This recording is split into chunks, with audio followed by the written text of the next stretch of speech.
It's interesting, isn't it, that this can be spoken about in so many different ways, and it can all be true and all not true.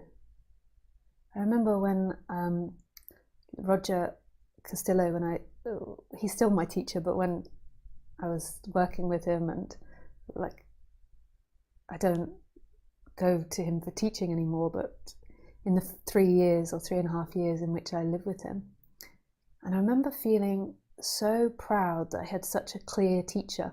And I went to other retreats when I was back in the UK, and I remember feeling that I had like some superiority over other people because I had such a clear teacher who had such clear concepts, and I really understood what non-duality was. And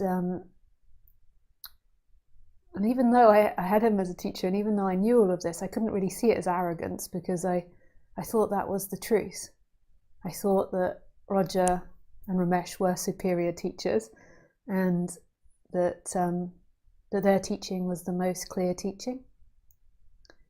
And like every thought or every idea that we have, life is so compassionate that it always shows us how wrong we are in any of our thoughts.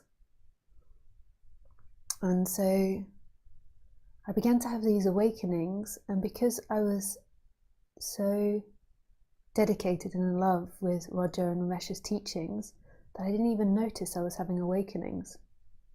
So there was this time when me and Roger were at Arma's ashram, and he went to buy us train tickets, and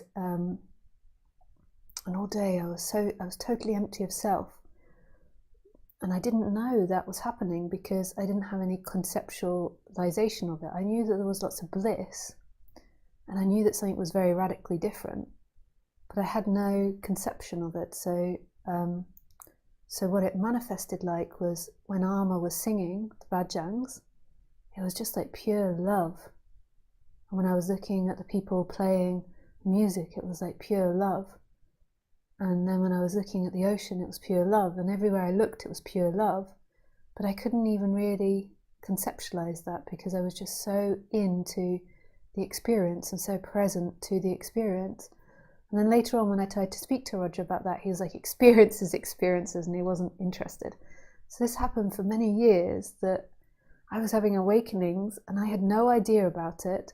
And I would scream and shout on the pulpit more about how correct and how wonderful Roger and Ramesh's teachings were. And I'd even have conflicts with people because there was a superior part that really believed that.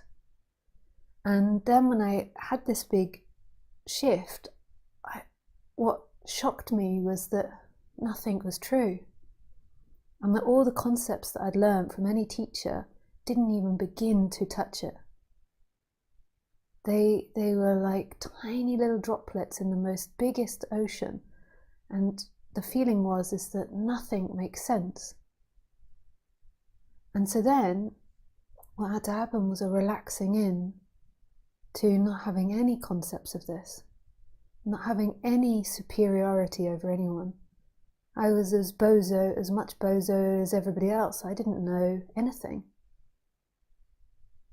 And this was really shocking. I really thought that awakening, even though I heard it 1 billion times, I thought that it would be conceptual.